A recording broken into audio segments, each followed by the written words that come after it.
Okay, welcome students. Today we're going to talk about is food processing industry. Okay, so first we will see the definition and then we will see some examples. Okay, so let's begin the class. We will talk about is food processing, and you must know what is the common and the traditional definition of food processing industry. So it refers to that part of manufacturing that processes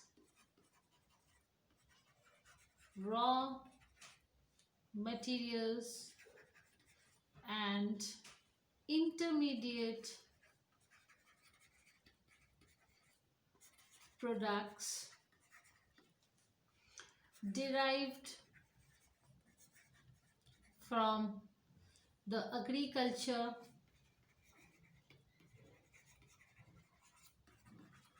sector. Okay, so food processing industry thus means transforming goods or products originating from agriculture, then forestry, then fisheries. So that is what, because it is a part of manufacturing that processes raw materials and intermediate products derived from the agriculture sector. It can also be an industry which is transforming the goods and the products originating from agriculture, as I said, forestry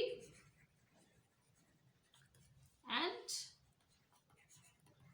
fisheries. Okay, so this is very important. Now the industries that use agricultural fishery products as materials comprise of various kinds of groups. Okay, so they range from simple preservation such as sun drying and operations closely related to harvesting, to the production by modern capital intensive methods such as, they use in textiles, they use machines, and also they use to extract, and make paper by way of pulp and paper.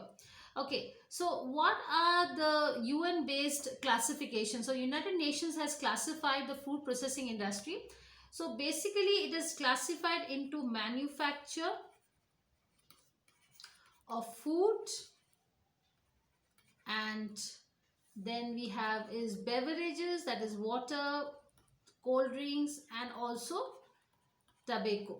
Okay, so they have tobacco, then you have textile, then you have wearing apparels.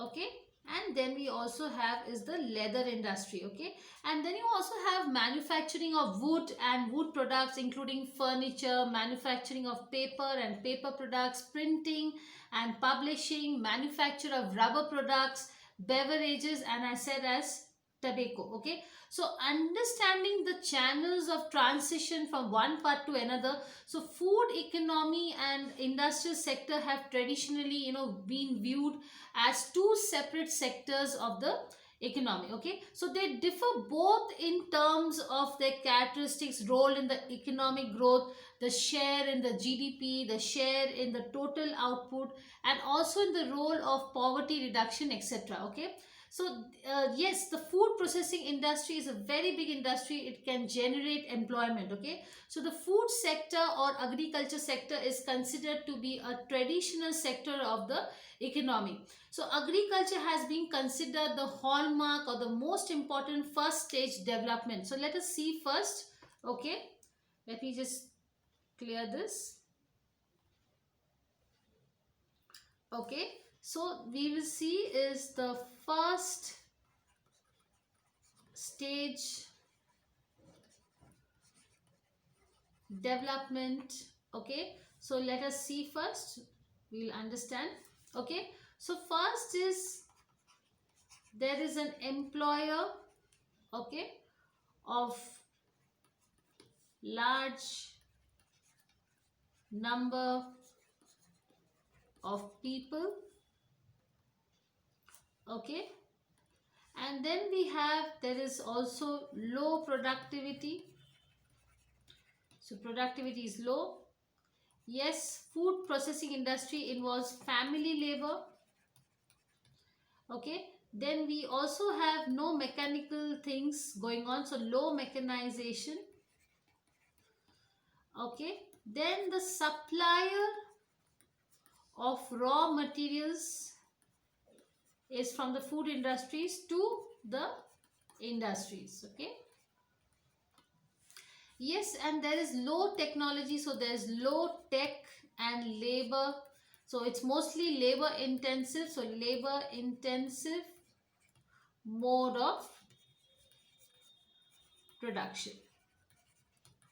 Okay.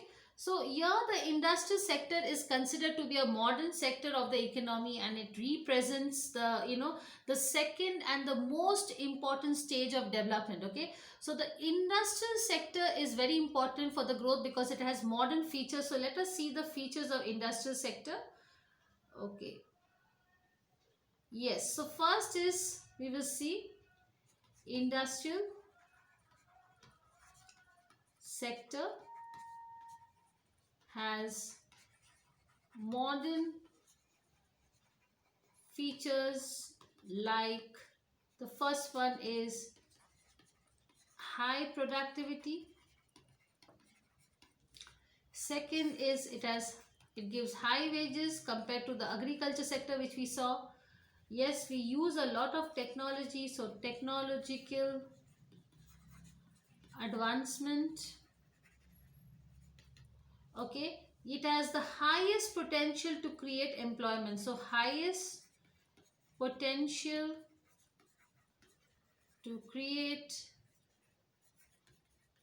employment. Yes, we use is the high tech mode of production. Yes, and then there is high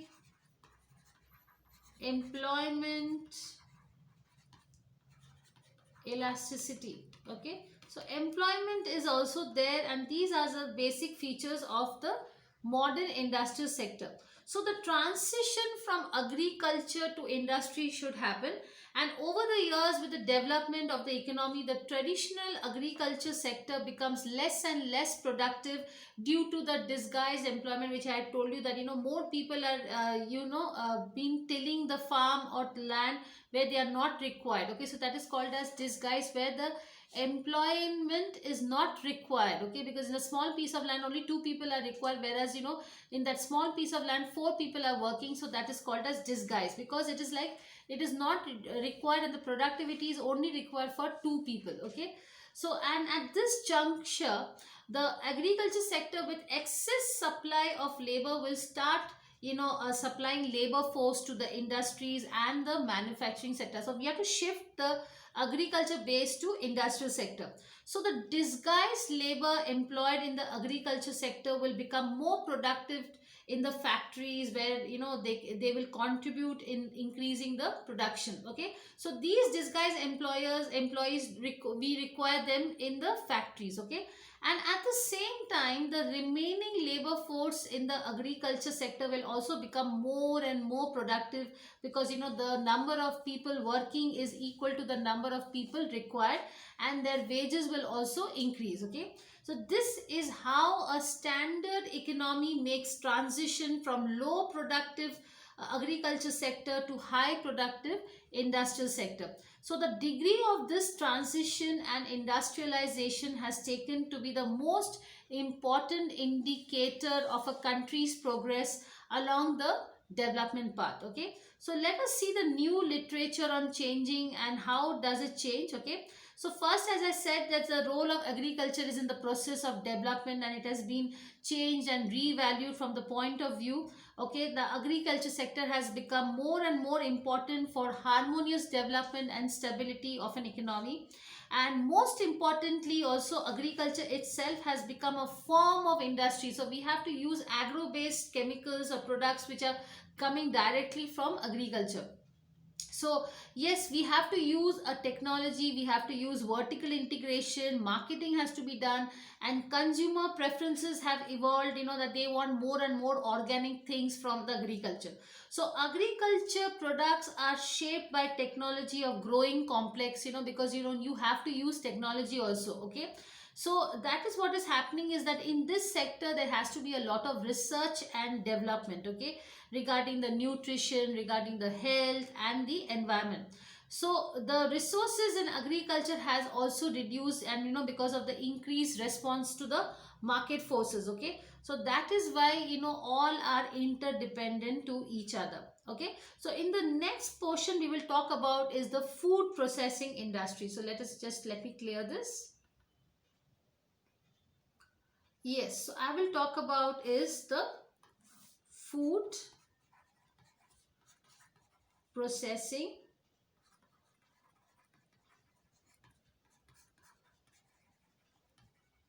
industry. Okay, so that is very important because, as I said, so first we have to know that what is the meaning of food based, okay, and non food based. Okay, so basically what is food based? The food based industries are much more homogeneous since their products have the same end use. Okay, so most preservation techniques, for example, are basically similar over a whole period of range of perishable food products, whether they can be fruit, it can be a vegetable, it can be milk, meat, or fish. So in fact the processing of the food industry is more perishable foods products are used, which is to a large extent we have to use preservation, and that is why the food based are almost, they are all equal in in size and shape, or they are using the similar products also, and that is why it is like more homogeneous since the products have the same end use, and that is why in these food based industries we have to use a lot of preservatives. Let's talk about the non food based. Okay, so let me write down here non food based. Okay, so here it is in contrast or in opposite to food based. Okay, and they have a wide variety of end uses. Okay, so almost all non food agricultural products require a high degree of processing. Okay, so there is in non-food based industries, as I said, almost all non-food agriculture products require high degree of processing, and in non-food based industries there is usually a definite sequence of operations, leading through various intermediate products. So step by step it is done, reaching the, so it starts from the intermediate products and then it goes to the final product. So it's a basically a sequence of operations which we use in non-food based industry. And a further feature of the non-food industries is that many of them now increasingly use a lot of synthetics and other artificial substitutes, especially fibers, in a combination with natural raw materials. So that is a significant difference between food based industries and non-food based industries. Okay, now let us come to the next context. We will talk about the next unit. Okay, a part of this only, that is upstream versus downstream food processing industries. Okay, so first we will talk about is what is upstream. Okay, so upstream industries are engaged in the initial or first stage processing of agricultural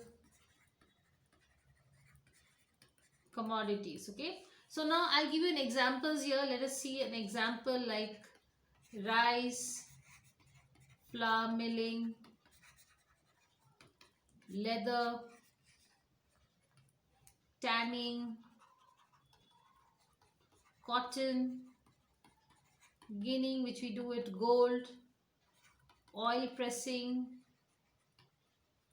saw milling, and fish canning.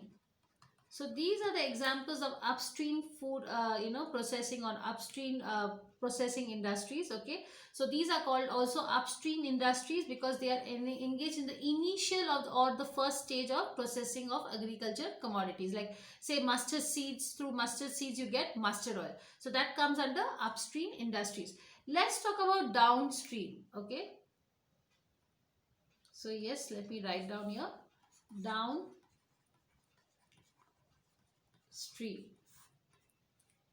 Okay, so these industries,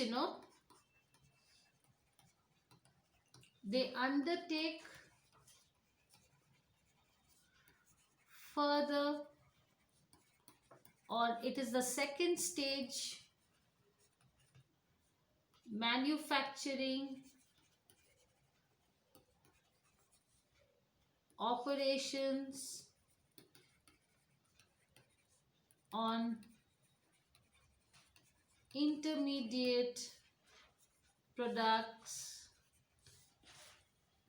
made from agricultural materials. Okay, so I'll give you examples you'll understand. Say for example bread, biscuit, noodle making,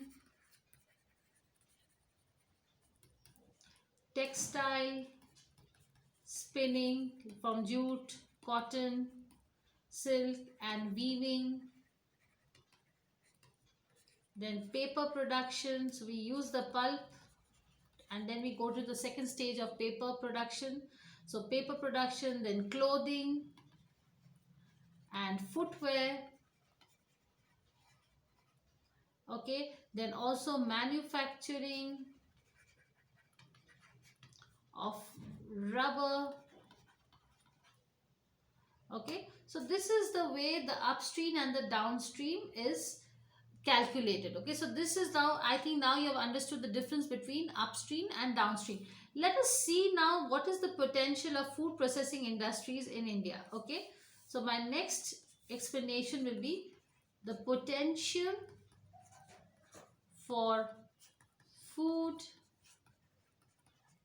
processing industry in India. Okay, so this is very important. Now potential of food processing industrial development in India is largely linked to the relative abundance of agriculture raw material. So agriculture raw material, if it is in abundance, then we have a very good potential because we have a huge amount of agricultural raw materials. And do not forget, we have low cost labor. So yes, we have relative abundance of agricultural raw materials, and the second is low cost labor. Okay, so the most suitable industries in Indian conditions are indeed those that make relatively intensive use of these abundant raw materials, and because especially we have unskilled laborers and relatively less intensive use of scarce capital. So we have unskilled laborers which you can put in this food industry, and we have less capital also. Okay, so we have to, right now what we have to do is to make it more potential is convert unskilled laborers into skilled laborers. Irrespective of the less capital or scarce capital, if we only have skilled laborers, the problem will be solved. Okay, So now let us see what are the advantages of food industry. Okay, so let me rub this. Yes, advantages of food processing industries. Okay, so the first one, yes, is obviously employment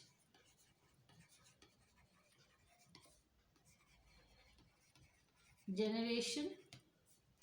Second is growth of manufacturing. Third is growth of agricultural or agriculture sector. Yes, then we have is the fourth is higher price to farmers, so we pay higher price to farmers. Yes, removal of infrastructure.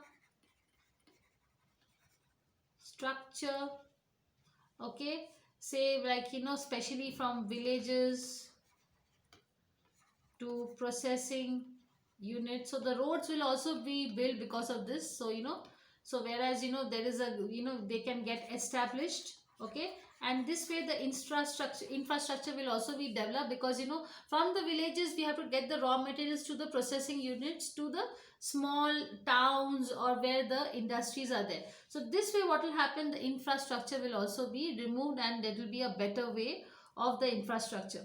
Okay, so infrastructure building is also very important. The sixth is removal of supply side problems or constraints, like cold chains. So supply should always be maximum. We must have more warehouses. Okay, we must have more cold storage vehicles, etc. Okay, so this is very, very important.